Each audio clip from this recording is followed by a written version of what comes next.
From London, I'm Rochelle Travers, and this is The Standard. The government goes into this weekend still in a state of high readiness to keep communities safe. I think we've already shown that the criminal justice system will deal with these violent thugs quickly. Cabinet Office Minister Nick Thomas-Symonds speaking on BBC Breakfast there about the government's plans amid fears of further riots over the weekend. The government is now deploying thousands of specialist police officers up and down the country. That will continue. The Prime Minister chaired a COBRA meeting last night in which he indicated that we go into the weekend prepared to do everything we can to keep people safe, and that's exactly what we will do. Prime Minister Keir Starmer has said the police are to remain on high alert following days of violent disorder and unrest in England and Northern Ireland. It comes as Cabinet Minister Nick Thomas-Symonds also issued a warning to football fans who engage in violent thuggish behaviour, that they will be dealt with quickly. It's as police examine the links between far-right thugs and football hooligans ahead of the new season this weekend. Here to reveal the latest developments about the concerns of further violent disorder is our political editor Nicholas Cecil. Well, the Met Police and other forces across the country are still on high alert about possible further protests which could turn violent. I think the likelihood of this happening are far, far smaller now, because what we're seeing on our TV screens and hearing on the radio and reading in the papers is more and more of these far-right thugs and other just thugs being convicted for public order offences, some quite appalling, many quite appalling, like attacking police officers, even attacking other emergency service workers. So that message is getting across to people who might engage in these activities. If you go, start a riot, become violent on the streets of Britain, you are likely to end up in court and possibly with a jail sentence of several years. How well equipped is Sir Keir Starmer to deal with situations like this? Well, this is quite interesting because Sir Keir Starmer is a former director of public prosecutions, so he knows the criminal justice system very, very well. He's used to working with police chiefs. He's used to dealing with all issues like public disorder. So for him to face such a crisis early in his days as Prime Minister, it is, I wouldn't say welcome, but he's certainly very well equipped to deal with it. Now, if you look at Boris Johnson, when he became Prime Minister, he suddenly had to face the COVID pandemic. Now, that is a completely different proportion compared to these riots. This is an event, a pandemic happens once in 100 years. Britain was clearly unprepared to deal with a pandemic, whereas we have a very good system of policing this country and a law and order system which is very robust. So I wouldn't say Keir Starmer's been lucky here, but in terms of crises you have to deal with, if you compare him to Boris Johnson, his was far easier to deal with. What has the government had to say about this ongoing threat of violent disorder? Well, the message that the government very much want to get over is that if you engage in violence on the streets of Britain, or, very importantly, if you incite violence online, then you'll get a knock on the door and you'll end up in court and possibly jail. And this has played a very significant role in actually diffusing this threat of more protests by the far right. The other factor which I think we need to remember is actually thousands or tens of thousands of anti-racism campaigners went out on the streets of Britain, including many in Walthamstow in East London, basically to mount counter-protest in the face of these reports of far-right demonstrations.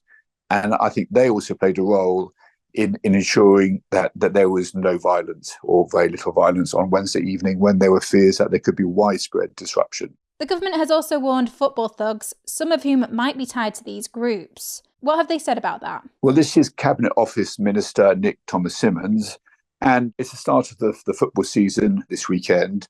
And there is a element of football fans who are linked to the far right, a very small element. But again, the message has been very clear here that the police are on high alert and they'll be looking out for any trouble.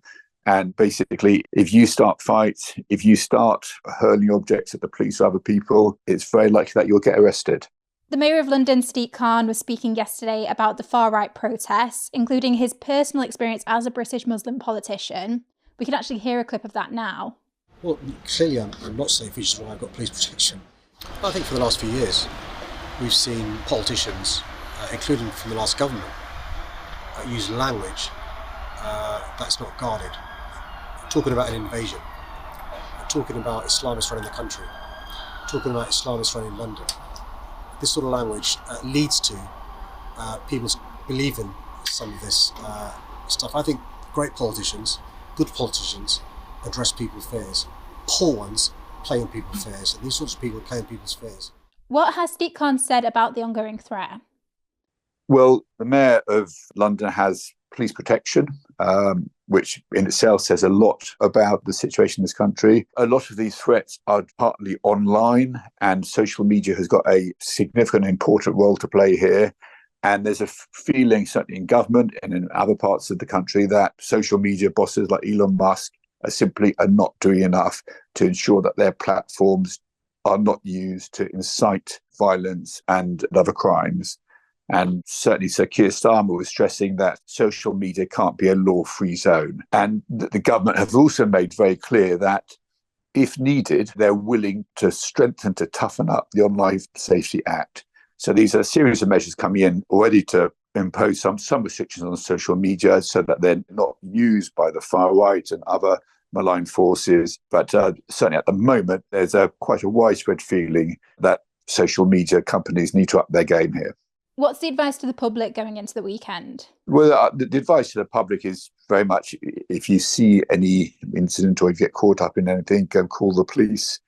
The government hope that by now that the message is getting across, and I suspect it is, that if you do engage in violence, you are likely to be arrested. And even if you're not arrested immediately on the spot, these days there are so many CCTV cameras around. There are also mobile CCTV units with the police that you might think you've got away with it, but then you might get a knock on the door a week or so later and face arrest because your face was caught on camera.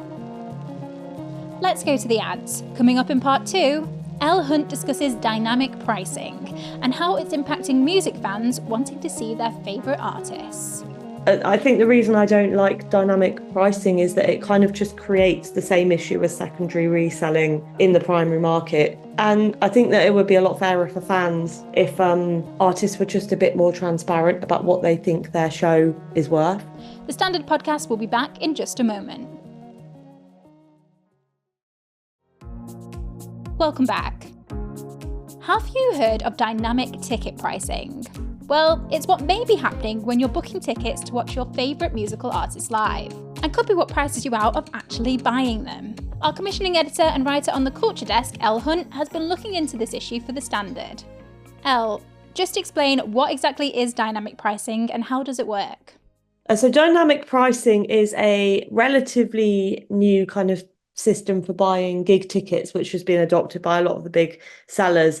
And the way that it works is basically that the price of the ticket fluctuates according to demand. So the comparison that I always use is, when you buy tickets for a flight or you buy tickets for like a train journey or something like that, there will always be tickets available for the flight. But, if you're booking at the very last minute and you want to travel on the day of, you can expect to pay a little bit more.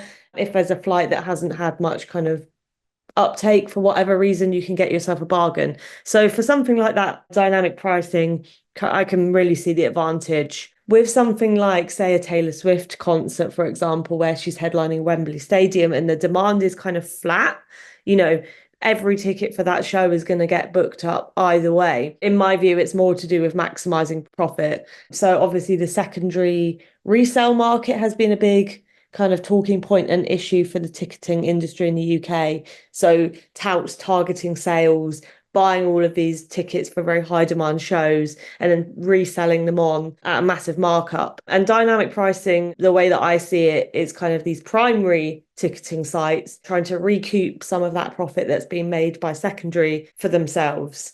Who are some of the artists we're seeing using dynamic pricing? So recently, Sabrina Carpenter and Billie Eilish have both used dynamic pricing for their respective shows at the O2. So obviously, tickets went on sale for those shows. There was a face value set, but we're talking about two very popular artists. Sabrina Carpenter, Espresso has been one of the biggest songs of the summer. So has Please, Please, Please. Demand's obviously been through the roof. So we've seen tickets for that sort of skyrocket very quickly to upwards of £200. Same with Billie Eilish. Her album that she put out this year, Hit Me Hard and Soft, one of the best pop records of the year. She's just done the big Guess remix with Charlie XCX. So also kind of a very current artist that people want to see. Again, demand for her tickets skyrocketed well above kind of the £200 mark. So those are two sort of big recent examples of dynamic ticket pricing. But if you go back a bit further, Harry Styles used it for the Love on Tour. Bruce Springsteen was criticised quite heavily for kind of how high the prices for his US dates went. Blackpink have used it, the K-pop band, and Taylor Swift has also used it in the past.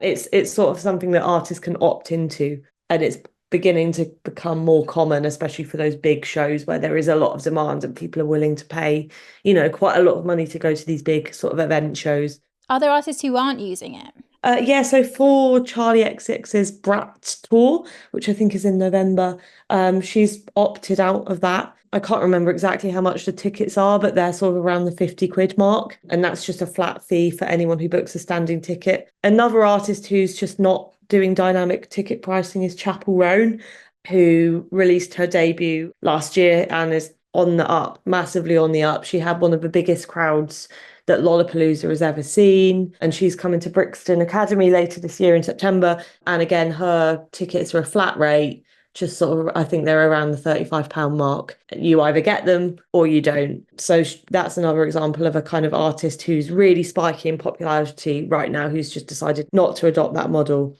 Why do you think dynamic pricing is so bad?